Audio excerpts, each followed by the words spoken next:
Hello everyone and welcome to our lesson today at Cercle. First of all, I would like to say hello to everyone who is in the lesson. It's really nice to see all of you talking and communicating with each other in English. I think we have such fantastic students and I think you are all really kind, and it's really good to see you practicing before the lesson even starts. So thank you for that. It really made me happy before starting the lesson. So today we're going to be talking about either, neither, and none. These are very difficult to comprehend and use in English, but they are very common. So the aim of this lesson today is to try and help encourage you so that you're able to use these accurately and effectively. So, as normal, I'd like to quickly go on and explain or talk about our company. We are Cercle and we're based here in Paris. Our aim is to help you speak English fluently and to understand small rules in English. For example, grammar lessons such as this and vocabulary lessons which we've done in the past. So today is the 7th of May. It's a Thursday. And of course, in Paris, or in France, I should say, there is a bank holiday tomorrow. So I would just like to quickly say that tomorrow there will not be a lesson, but I hope you all have a lovely holiday and a weekend. So let's get started. I would like to commence this lesson with a question. So we've had many lessons on grammar this past week, and I would like to ask a question about these lessons to see if you've learned anything and to test your understanding. So what I would like you to do to get started is, can you make a sentence for me with do and, oh, I'll write this in the chat, with do and must. Can you make a sentence for me with do and must? Okay, so we had a lesson the other day on the difference between do and make. Do is for non-specific tasks, and we use make for more specific actions. For example, emotions, food, drink, sound, making plans. So, can we make a sentence with do and must in? Hello, Dolphy. It's no problem. People get my name confused all the time. It's nice to have you in the lesson. So I'm waiting for a sentence with do and must in. So in your sentence, try and include both those words, do and must. It might be a difficult exercise. If people do struggle, I'm happy to help out and give an example. I can write one quickly to help give you inspiration. So I must do my YouTube live. Okay, there I've used must to express something very serious. It's very important that I do my YouTube live. Remember, we had must and should. Must is very strong and it often goes to explain something which is obligatory. Should is less serious, it's more of a suggestion. Let's have a look at some sentences in the chat. Elodie has written, I do my homework. Fantastic. We can put must in this sentence by saying, I must do my homework. Fantastic. Hamza has written, I do sport twice a week. So in order to have must in this sentence, we must we must put it before the verb in the sentence, okay? So must, remember, is an auxiliary verb. It helps give the main verb more meaning. So we normally put it after the subject. So for example, in this sentence, we could say, I must do sport twice a week. Fantastic, Hamza, thank you. Okay, I'm looking for a sentence with must and do. Okay, I've seen one at the bottom here. I must do Exercises, fantastic. So again, this question was asking about the structure of using must.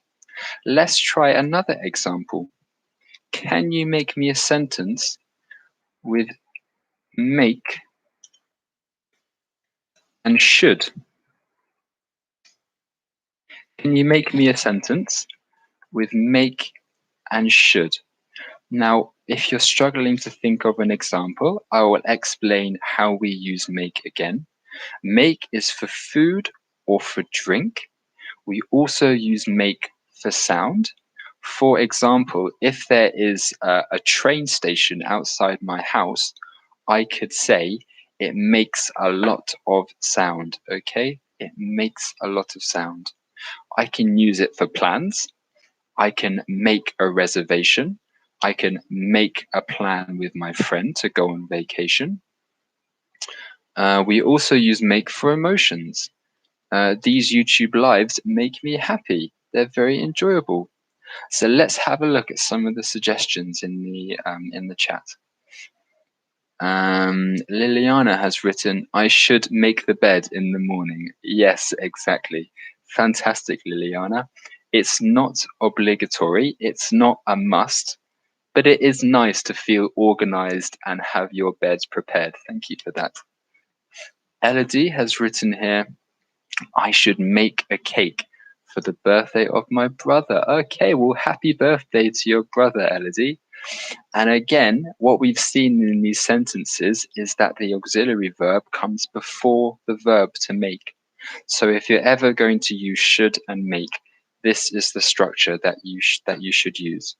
Okay, we have other fantastic sentences, but I'd like to move on. But thank you for your contributions.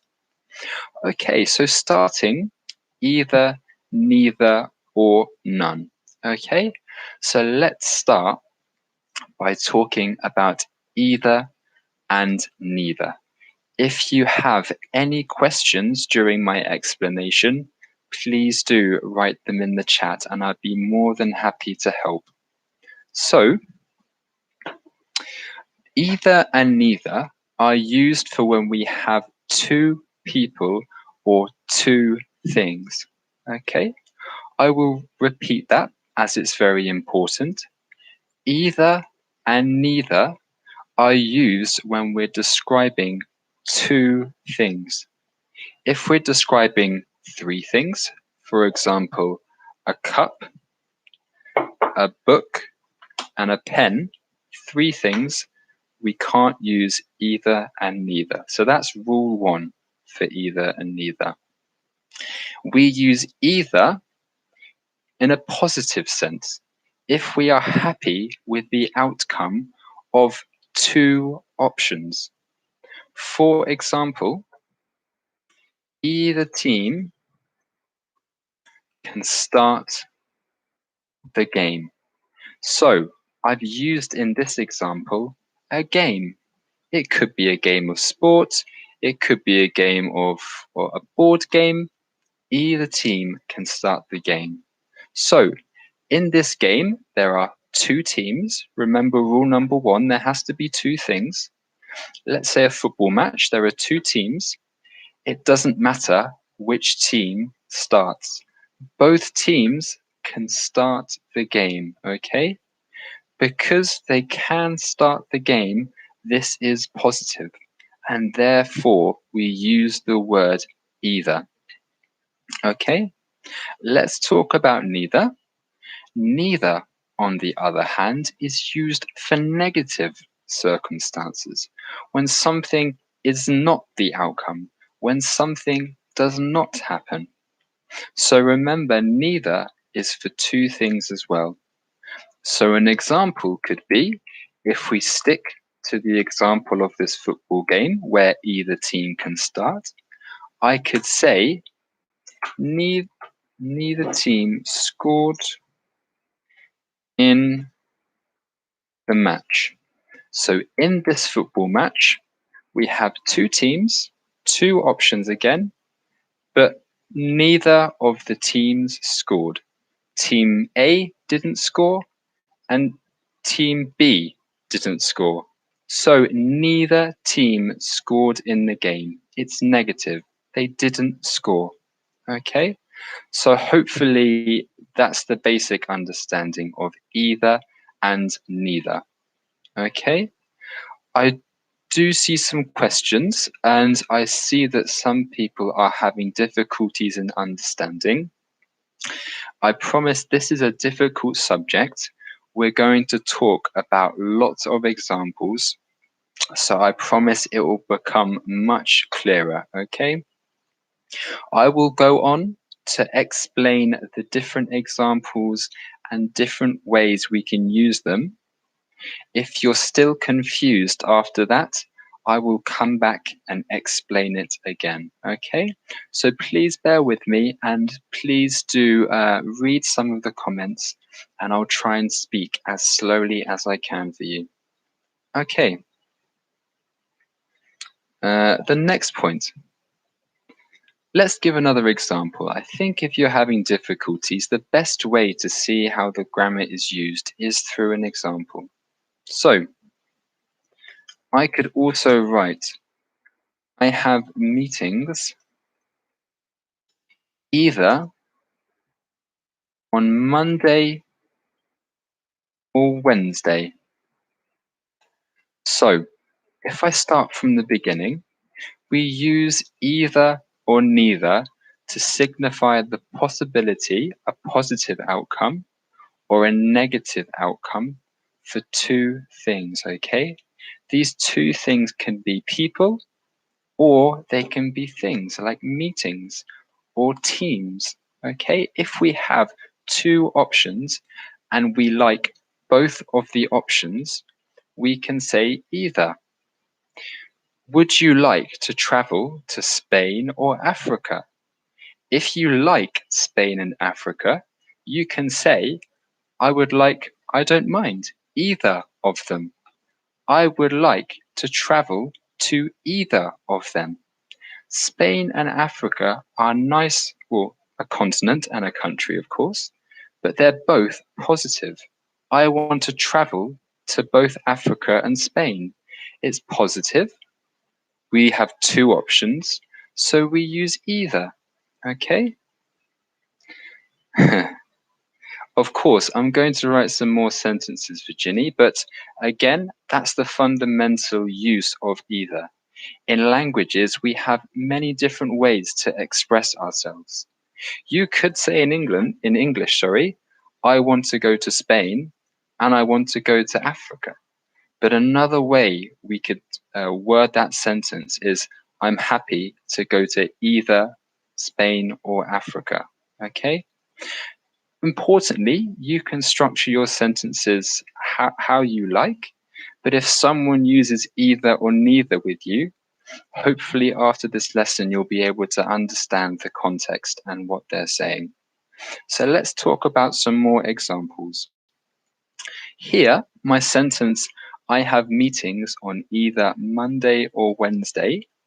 I have two things, two objects, 2 days, Monday and Wednesday. Okay.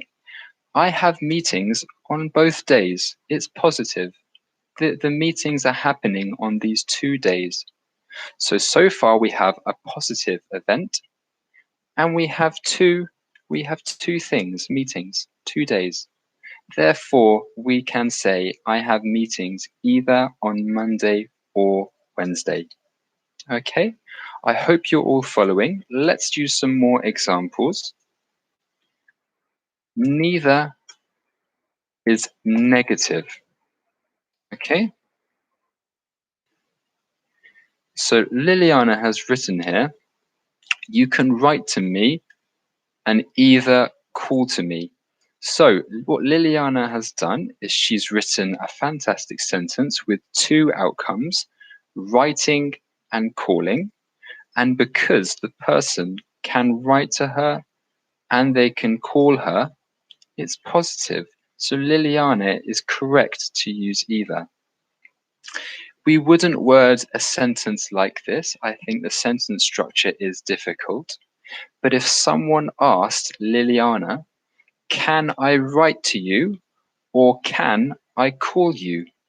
Liliana could respond, you can do either, because she's implying that the person can call and they can write to her. Okay, so I'm looking at some comments and some people seem to be understanding a bit more. Please do explain if you do have a question. At the same time, I think it's important that we go through what I have in my plan. And I assure you, you'll be much more confident at the end of the lesson. I hope so. So we wanted to give you a test before the 3-day weekend. Okay, so we have some more questions, and since this is a difficult topic, I would like to address these so hopefully everyone can follow the lesson. So Sam has written, neither me can be an answer to when someone asks you, I don't like this. So fantastic. We'll come to that later, Sam, as we're going to talk about neither next. So, as we said before, neither is negative. We have two outcomes again, and these two outcomes are not possible, okay? It's a negative phrase we use these for. For example, I speak neither French nor Spanish. Okay, so I'm saying in this sentence we have two possibilities, French and Spanish. I cannot speak either of them. It's a negative sentence. So for me, I need to use neither because there's two outcomes and it's negative. I can't do them. So I can say, I speak neither French nor Spanish. Let's look at another sentence. Neither of the books were good. Here in this sentence, there are two books. Okay, again, two books because we've used neither. The books were not good. The person who wrote this sentence did not enjoy the book.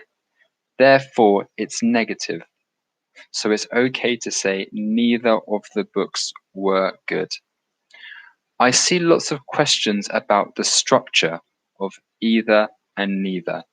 Since it's quite a large topic, I would encourage you to research some more examples to properly understand the structure of how to use them in the sentence. We're going to talk about the basics today and how they are used and where. Again, I do apologize that this lesson is difficult, and please do continue to write questions in the chat. I think now perhaps we can do some questions. I think if we go through these examples, they will be really beneficial for you. So what I'm going to do is I'm going to take a sentence and I'm going to remove either, neither, or none. And I would like you all to write down which word you think. I think these exercises are really good and they will help you understand the use of either and neither. So here in the sentence, there are two good hotels here. So again, we have two. So we know we can use either or neither. Okay, remember there's two hotels. And it says in the sentence that they are good hotels. Okay, they're nice. They have a swimming pool. They have everything that you want in a hotel. So fantastic. Everyone in the chat has written either. Either is the correct answer because we have two options and it's positive. So what the person is saying in this sentence is there are two good hotels here. You could stay at either of them. It doesn't matter which hotel you stay at. They're both good. Fantastic. It's really nice to see that everyone had the correct answer. Let's try another exercise.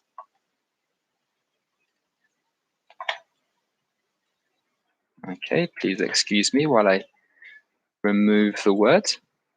So again, you need to decide whether to use either or neither in this sentence.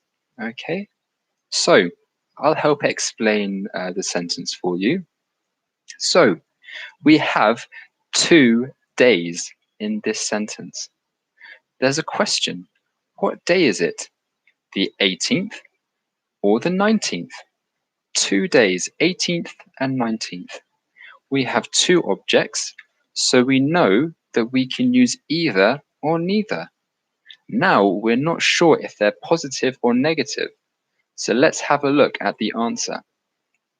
The answer is it's the 20th, so it's not the 18th and it's not the 19th.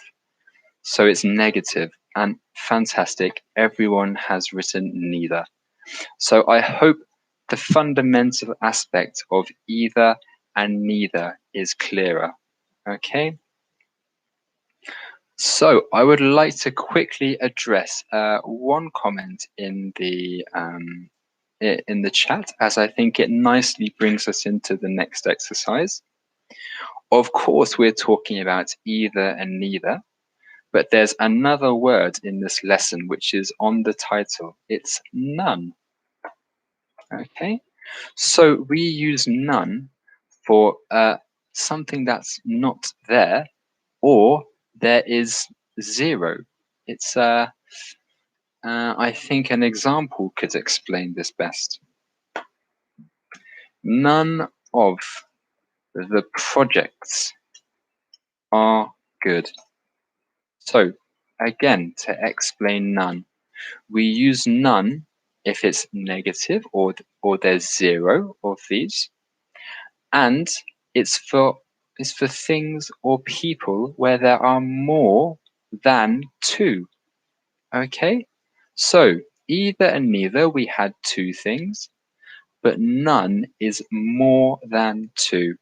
Okay, so what this sentence is saying, none of the projects are good. Maybe there's a company who sell pens. Okay, they have 5 different pens, or 3, because I can find 3. Okay, they have 3 different pens. We can't use either or neither. I can't say neither of them are good because there's 3.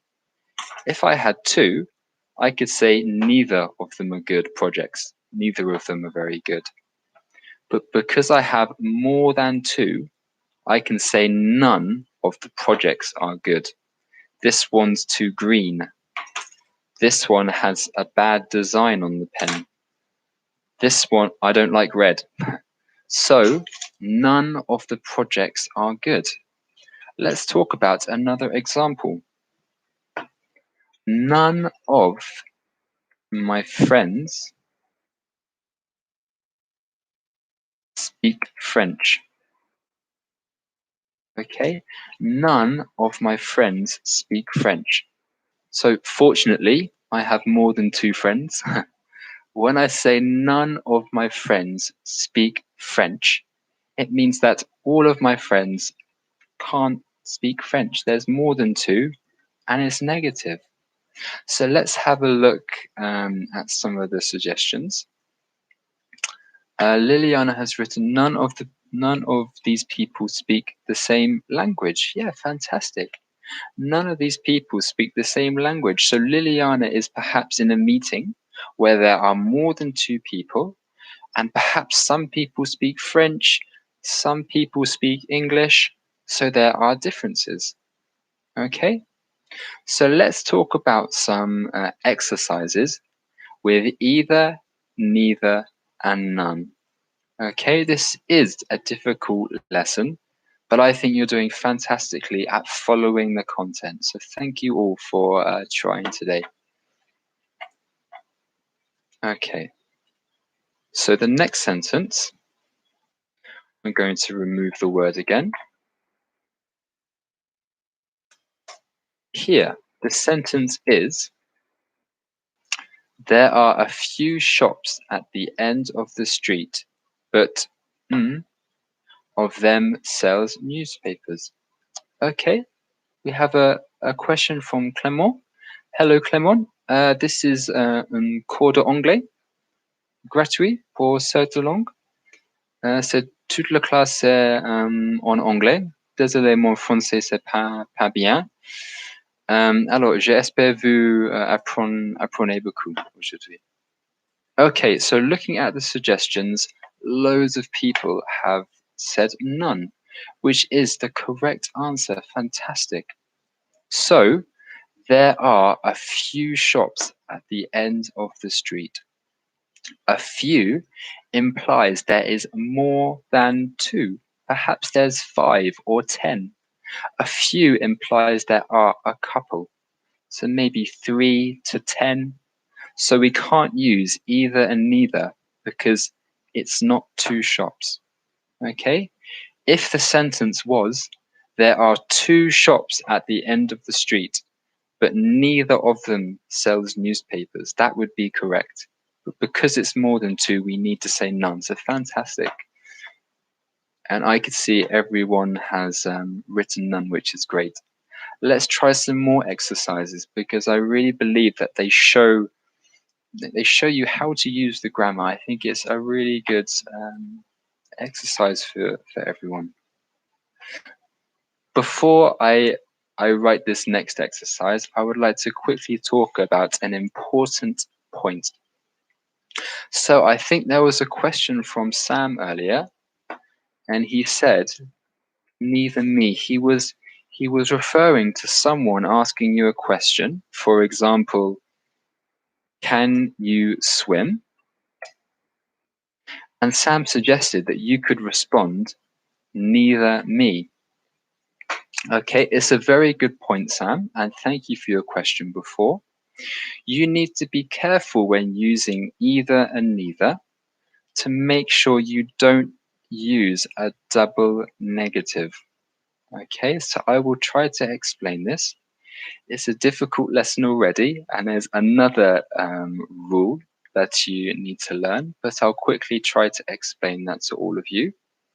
So, if someone says, I can't do something, for example, swim, so let's say I'm at the beach and my friend asks me if I want to swim. Maybe I will respond, I can't swim. If I have another friend who can't swim, they could say, neither can I, or I can't either. Okay? So I'm going to explain this again because I understand it's a difficult concept. Fantastic sentence, Virginie. Virginie has written, I have the choice between 2 languages, either English or Italian. That's fantastic, Virginie. Thank you for your contribution. Quickly, back to the swimming explanation. I've given 2 responses which mean the same thing. Neither can I, and I can't either. Okay? These are responses to the question, I can't swim. So let's have a look at the 2 examples. My rule that I just said is that we can't use 2 negatives. Okay? So let's look at the first response. Neither can I. Neither is negative. We have 1 negative. Therefore, can, we leave it as can because can is positive. The second example, I can't either. Either is positive, okay? But if we can't swim, we do need a negative. That's why we've changed can to can't. Can't is a negative. There is 1 negative word in each of these responses. So to answer your question before, Sam, we can use either and neither in response to questions. Okay? Trying to think of an example. I think perhaps I can show you another question. So, trying to think of all the rules that we talked about in the lesson today, what do you think the answer for this sentence is? Okay, so try and think about everything we've discussed today. She could choose between pink or blue. She didn't like of them. Okay, let's have a look at the answers. I'll wait for a couple more students to respond. This is difficult, and we've talked about a lot of rules. So we have a wide range of answers here. Okay, I want to give everyone a chance. So we have all three. I think everyone's written either, neither, and none. So please don't be discouraged if you've got this wrong. Everyone answered the questions before correctly, and this question is very difficult. Okay, so let's talk about the answer. Okay, the answer is either. Okay, either. Let's talk about why the answer is either. So if you all scroll up and read the question as I explain, the question is, she could choose between pink or blue. So we have two colors, okay? And remember, if we have two things, we need to use either or neither, okay? So she didn't like the colors. Because we have a negative for didn't like, there's one negative already in the sentence. So we can't use neither because neither is negative, and that would mean we have two negatives in the sentence, which the previous rule we said was not applicable. We couldn't do that. So to recap, she could choose between pink or blue. She didn't like either of them because there are two choices. So we have to use either or neither. And because in the second sentence there's a negative, and since we can't have two negatives, we have to use the positive, which is either. Okay, so hopefully that explanation helped. Hopefully you understand a little more how to use either, neither, and none. It's a very difficult topic, I understand, but I really think that you all have made a fantastic effort, and thank you for your contributions. As always, it's never a bad thing to make a mistake. I make mistakes all the time, and I think we learn from them. So that's the end of the lesson. Thank you all for joining today. Thank you for contributing as always, and we wish you a great weekend. I hope you have a nice break tomorrow, and we'll see you all next Monday. Thank you very much. Bye.